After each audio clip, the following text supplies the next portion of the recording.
would God still forgive me? Because the enemy was tormenting me, saying, oh, sure, you're forgiven. Yeah, right. There's no way you could be forgiven. And the Lord, or the enemy would throw these, my past sins at me.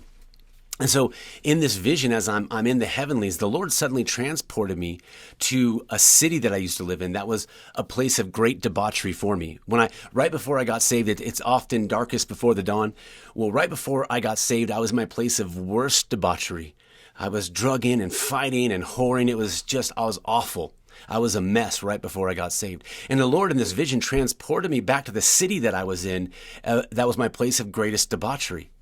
But I'm in this city and I see this beautiful woman, like gloriously beautiful. And in this realm, it's not like you can sin in this realm. So I was able to look on this woman and see her beauty without feeling guilt and shame. And this woman was glorious, and I just wanted to get near to her. And in the vision, I approached her almost like when you're approaching chickens. If you ever try to approach chickens, they tell you squint your eyes because your eyes scare the chicken, and come up slowly until they get to know you. And so I was approaching this girl, just wanted to get a glimpse a little closer of this beauty. And every time I would get near her, she would run away.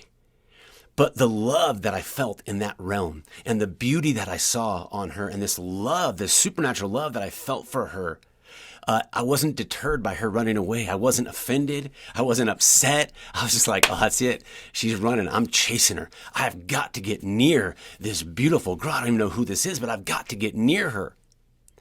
And many months later after this encounter, which I'll go into some more in a minute, but many months later, the Lord said to me, do you want to know who that girl was? And I was like, oh, yeah. I was like, is that my future wife? I want to know who that girl was. She was glorious. And Jesus said to me, he said, that girl was you. He said, in your place of worst debauchery, when you were living and you were drugging and you were doing all those bad things that you were doing, when you were in your place of worst debauchery, I saw you as my bride. I saw you as that gloriously beautiful bride. And I was pursuing you with my love, and I was not deterred when you ran from me.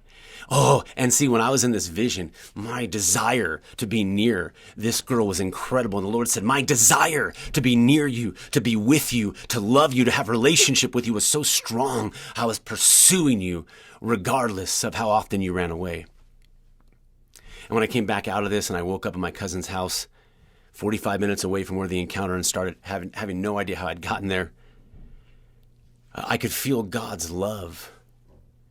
I could feel God's love so strong. I remember it was near the 4th of July because soon after this encounter, I was at a 4th of July event, and I was in Birmingham, Alabama, and there's all these beautiful rolling hills and trees, and I was at a house, and I would walk outside and walk up and down the street, and I could feel nature responding to me, birds and trees and squirrels, the presence of the Lord, the freedom. I felt like Adam in the Garden of Eden for many weeks after this encounter.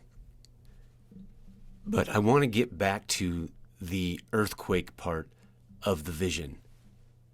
You see, when I saw Bill Clinton standing there with clenched teeth, he looked like he had more pressure on him than a person ought.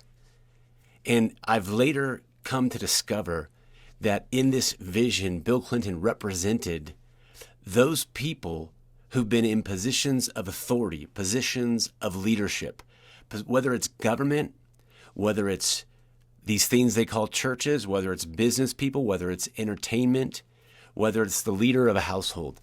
I understand that those people who've been in positions of authority and have used their authority, sort of like how Dr. Howard Morgan described, instead of the knights would take the king's authority, and instead of going and doing the king's will, these knights started building their own kingdoms.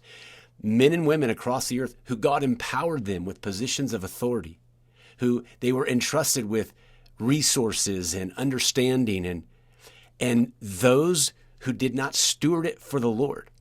Even some of those who stewarded everything they had for Satan instead, and then everything in between.